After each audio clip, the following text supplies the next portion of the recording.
بسم اللہ الرحمن الرحیم۔ ناظرین، شب معراج کو جاگنا اور اگلے دن روزہ رکھنا منع ہے۔ آج کا یہ بیان ضرور سن لیں۔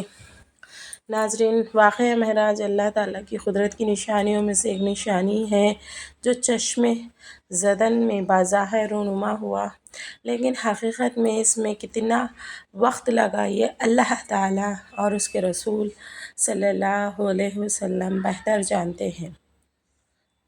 اللہ تعالیٰ نے اس واقعے میں اپنے محبوب پیغمبر حضرت محمد صلی اللہ علیہ وسلم کو اپنی قدرت کاملہ کا مشاہدہ کرایا۔ یہ واقعہ معراج اعلان نبوت کے 10ویں سال اور مدینہ ہجرت سے 1 سال پہلے مکہ میں پیش آیا۔ ماہ رجب کی 27ویں رات ہے۔ اللہ تعالیٰ فرشتوں سے ارشاد فرماتا ہے: اے فرشتوں، آج کی رات جنت فردوس کو لباس اور زیور سے آراستہ کرو۔ میری فرمانبرداری کا کلاه اپنے سر پر باندھ لو۔ اے جبرائیل، میرا یہ پیغام میکائیل کو سنا دو کہ رزق کا پیمانہ ہاتھ سے علیحدہ کر دے۔ اسرافیل سے کہہ دو کہ وہ صور کو کچھ دیر کے لیے موقوف کر دے۔ عزرائیل سے کہہ دو کہ کچھ دیر کے لیے روحوں کو قبض کرنے سے ہاتھ اٹھا لے۔ رضوان سے کہہ دو کہ وہ جنت فردوس کے درجے بندی کرے۔ مالک سے کہہ دو کہ دوزخ کو تالا لگا دے۔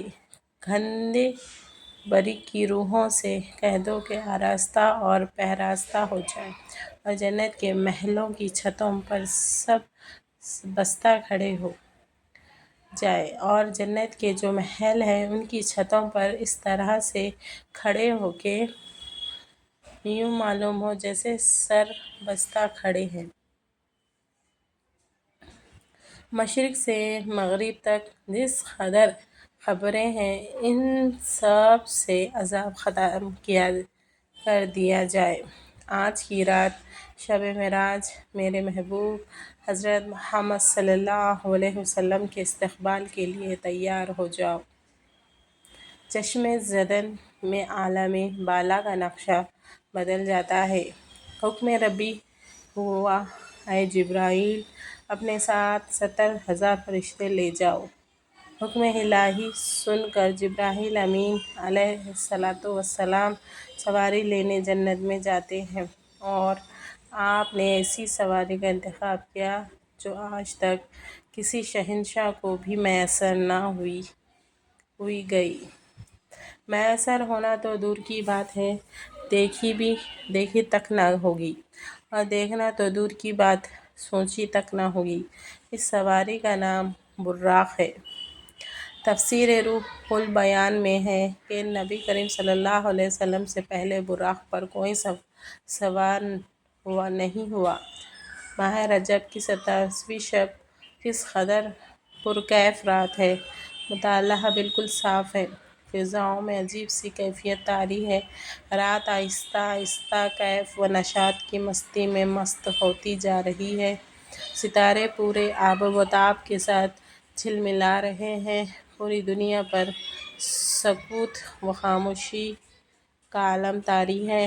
نصف شب گزرنے کو ہے کہ یکایک آسمانی دنیا کا دروازہ کھلتا ہے۔ انوار و تجلیات کے جلوے سمیٹے حضرت جبرائیل علیہ السلام نورانی مخلوق کی جھرمٹ میں جنتی براق لیے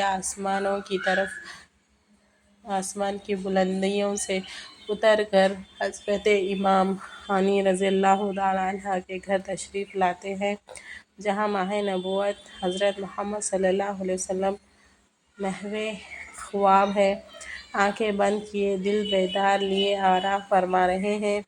حضرت جبرائیل امین علیہ السلام ہاتھ باندھ کر کھڑے ہیں اور سوچ رہے ہیں کہ اگر آواز دے کر جگایا تو بے ادبی ہو جائے گی۔ فکر مند ہیں کہ معراج کے دولہے کو کیسے بیدار کیا جائے۔ اس وقت حکم رب ہوتا ہے: اے جبرائیل، میرے محبوب کے قدموں کو چوم لے تاکہ تیرے لبوں کی ٹھنڈک سے میرے محبوب کی آنکھ کھل جائے۔ ماشاءاللہ۔ اس دن کے واسطے میں نے تجھے کافور سے پیدا کیا تھا۔ حکم سنتے ہی جبرائیل امین علیہ السلام آگے بڑھے اور اپنے کافوری ہونٹ محبوب دو عالم حضرت محمد صلی اللہ علیہ وسلم کے پائے ناز سے مس کر دیے۔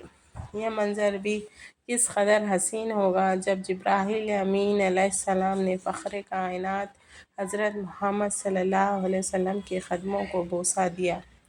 حضرت جبرائیل امین علیہ السلام کے ہونٹوں کی ٹھنڈک پا کر حضور نبی کریم صلی اللہ علیہ وسلم بیدار ہوتے ہیں اور دریافت کرتے ہیں، اے جبرائیل کیسے آنا ہوا؟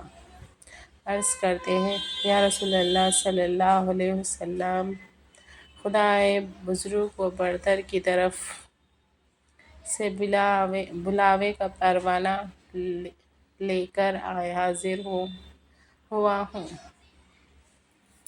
خدائے بزرگ و برتر کی طرف سے بلاوے کا پروانہ لے کر حاضر ہوا ہوں۔ یا رسول اللہ صلی اللہ علیہ وسلم، اللہ تعالیٰ آپ کی ملاقات کا مشتاق ہے۔ حضور نبی کریم صلی اللہ علیہ وسلم تشریف لے چلیے۔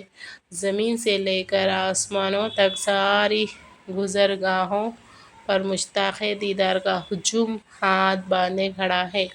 معراج نبوت میں یہ بات درج ہے۔ چنانچہ آپ نے سفر کی تیاری شروع کی۔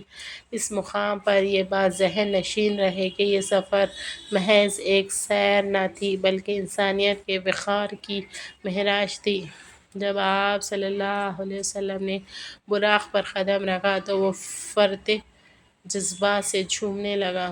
جبرائیل علیہ السلام نے عرض کیا، اے براق ٹھہر جا، تجھ پر وہ ہستی سوار ہو رہی ہے جو تمام جہانوں کے لیے رحمت ہے۔ یہ وہ لمحہ تھا جب کائنات کے ذرے ذرے نے اپنے خالق کی تسبیح بیان کی اور فضائیں درود و سلام کے زمزموں سے گونج اٹھی۔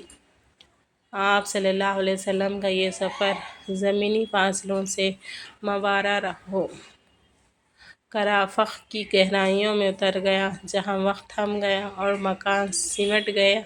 اس موقع پر حضرت جبرائیل امین علیہ السلام نے آپ کا سینہ مبارک چاک کرنے کے بعد دل نکالا۔ پھر میرے پاس سونے کا ایک طشت لایا گیا جو ایمان و حکمت سے لبریز تھا۔ اس کے بعد میرے دل کو دھویا گیا، پھر وہ ایمان و حکمت سے لبریز ہو گیا۔ اس قلب کو سینہ اقدس میں اس کی جگہ پر رکھ دیا گیا۔ بخاری شریف کے جلد نمبر اول میں صفحہ نمبر 568 پر یہ بات درج ہے۔ مسلم شریف کی بات کی جائے تو جلد اول صفحہ نمبر 92 پر یہ بات ہے کہ حضرت جبرائیل علیہ السلام نے سینہ چاک کرنے کے بعد قلب مبارک کو زمزم کے پانی سے دھویا اور سینہ مبارک میں رکھ کر سینہ بند کر دیا۔ اللہ اکبر۔ حضرت جبرائیل امین علیہ السلام فرماتے ہیں کہ قلب ہر قسم کی کجی سے پاک ہے اور بے عیب ہے، اور اس میں دو آنکھیں ہیں جو دیکھتی ہیں اور دو کان ہیں جو سنتے ہیں۔ یہ فتح الباری کی روایت ہے۔ جلد نمبر 13 صفحہ نمبر 610۔ بعد ازاں آپ کی سواری کے لیے ایک بہشتی جانور لایا گیا اور مسجد اقصیٰ کی جانب روانہ ہوئے۔ اس راستے میں آپ کو عجائبات دکھلائے گئے۔ مختلف اقوام اور مختلف لوگ اپنے گناہوں کی وجہ سے مختلف سزاؤں میں مبتلا تھے۔ مسجد اقصیٰ پہنچ کر رسول صلی اللہ علیہ وسلم نے انبیاء کی امامت فرمائی۔ اس کے بعد ملائکہ کی معیت میں آسمانوں کی جانب روانہ ہوئے، اور آسمانوں میں آپ صلی اللہ علیہ وسلم نے مختلف انبیاء کرام، حضرت آدم علیہ السلام، حضرت یحییٰ علیہ السلام، حضرت عیسیٰ علیہ السلام، حضرت یوسف علیہ السلام، حضرت ادریس علیہ السلام، حضرت ہارون علیہ السلام، حضرت موسیٰ علیہ السلام، حضرت ابراہیم علیہ السلام و تسلیمات سے ملاقات فرمائی۔ بعد ازاں آپ صلی اللہ علیہ وسلم کو سدرۃ المنتہا کی طرف بلند کیا گیا۔ اس مقام پر آپ صلی اللہ علیہ وسلم نے جبرائیل امین کو اصلی صورت میں دیکھا۔ نیز اللہ جل شانہ کی تجلیات و انوارات کا مشاہدہ کیا۔ یہاں سے مقام شریف الاقلام اور پھر مقام شریف الاقلام سے بارگاہ اقدس میں پہنچے۔ وہاں بارگاہ الہی نعیم میں سجدہ بجا لائے اور بلا واسطہ کلام خداوندی سے سرفراز ہوئے۔ اس موقع پر نماز فرض کی گئی، جہاں سے واپسی پر آپ صلی اللہ علیہ وسلم دوبارہ بیت المقدس میں اترے۔ وہاں سے براق پر سوار ہو کر صبح سے قبل مکہ مکرمہ پہنچے۔ آپ صلی اللہ علیہ وسلم نے رات گزارنے کے بعد یہ واقعہ لوگوں میں بیان کرنے کا ارادہ فرمایا۔ چنانچہ ایک روایت میں ہے کہ آپ صلی اللہ علیہ وسلم نے فرمایا، مجھے اس رات بیت المقدس تک سیر کروائی گئی، پھر وہاں سے آسمانوں کی۔ ابو جہل نے کہا، آپ نے اس ایک رات میں بیت المقدس کا سفر کیا اور مکہ میں ہمارے ساتھ ہی صبح کر رہے ہیں؟ تو آپ نے فرمایا، ہاں۔ ابو جہل اس خوف سے انکار نہ کر سکا کہ آپ یہ بات اپنی قوم میں بیان کریں گے۔ تو حضور انور صلی اللہ علیہ وسلم سے پوچھا گیا کہ کیا یہ بات اپنی قوم کو بتائیں گے؟ آپ نے فرمایا، ہاں۔ یہ سن کر ابو جہل نے آواز لگائی کہ اے نبی بنی کعب، یہاں آؤ۔ تو سب لوگ جمع ہوئے، نبی کریم صلی اللہ علیہ وسلم اور ابو جہل کے پاس بیٹھ گئے۔ ابو جہل نے کہا، جو بات بیان کرنی ہے اس اپنی قوم سے کریں۔ آپ صلی اللہ علیہ وسلم نے فرمایا، مجھے اس رات سیر کرائی گئی تھی۔ لوگوں نے پوچھا، کہاں سے کہاں تک؟ فرمایا، بیت المقدس تک۔ پھر لوگوں نے پوچھا کہ آپ نے یہاں آ کر صبح کی ہے؟ فرمایا، ہاں۔ لوگوں نے کہا، یہ تو عجیب بات ہے۔ ان میں بعض نے تالیاں بجائیں، بعض ہنسنے لگے اور بعض نے اپنے سروں پر ہاتھ رکھا۔ اس معاملے کو محال اور تعجب کی نگاہ سے دیکھا گیا۔ اس کی وجہ سے بعض ایمان والے مرتد ہو گئے، جبکہ بعض نے تصدیق کی۔ ناظرین، شب معراج کی رات جاگنا اور اگلے دن روزہ رکھنا منع ہے۔ ناظرین، رجب کا مہینہ حرمت والے مہینوں میں سے ہے۔ ان مہینوں میں عبادت کا ثواب زیادہ ہے۔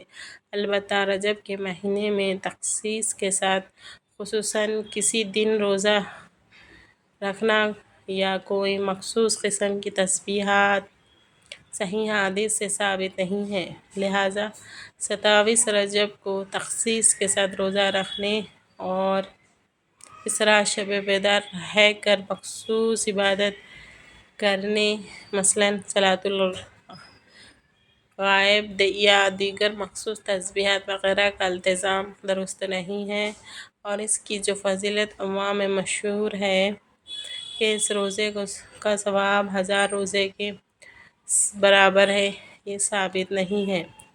اس لیے اس دن کے روزے کو زیادہ ثواب کا باعث یا اس دن کے روزے کے متعلق سنت ہونے کا اعتقاد صحیح نہیں ہے۔ علماء کرام نے اپنی تصانیف میں اس کی بہت تردید کی ہے۔ حافظ ابن حجر عسقلانی رحمۃ اللہ نے تبیین العجب بما ورد فی فضل رجب کے نام سے اس موضوع پر کتاب لکھی ہے، جس میں انہوں نے رجب سے متعلق پائی جانے والی تمام ضعیف اور موضوع روایات پر محدثانہ کلام کرتے ہوئے سب کو باطل کر دیا ہے۔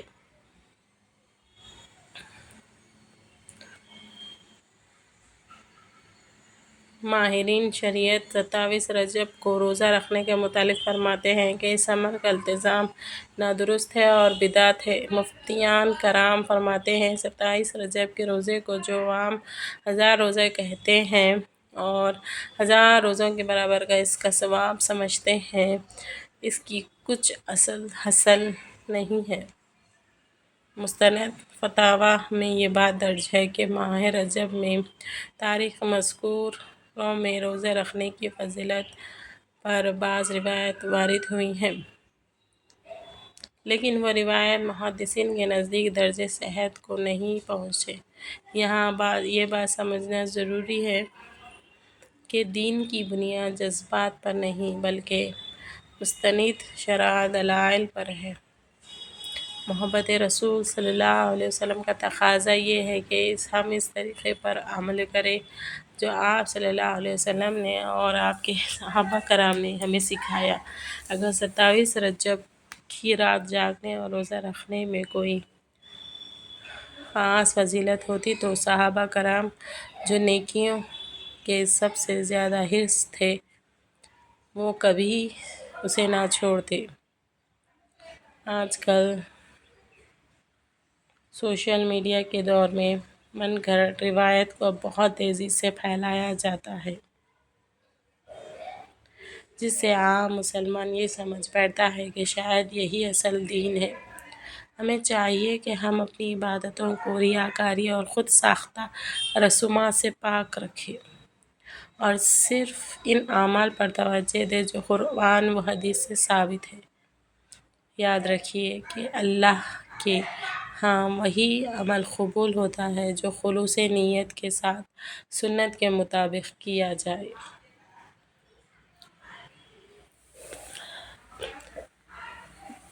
فضائل اعمال کے نام پر بدعت کو فروغ دینا ایمان کے لیے خطرناک ثابت ہو سکتا ہے۔ اس لیے اپنی نمازوں کی فکر کریں، اپنے اخلاق کو سنواریں اور سنت نبی صلی اللہ علیہ وسلم کو اپنی زندگی کا اوڑھنا بچھونا بنائیں تاکہ ہم بروز قیامت اللہ اور اس کے رسول صلی اللہ علیہ وسلم کے سامنے سرخروب ہو سکیں۔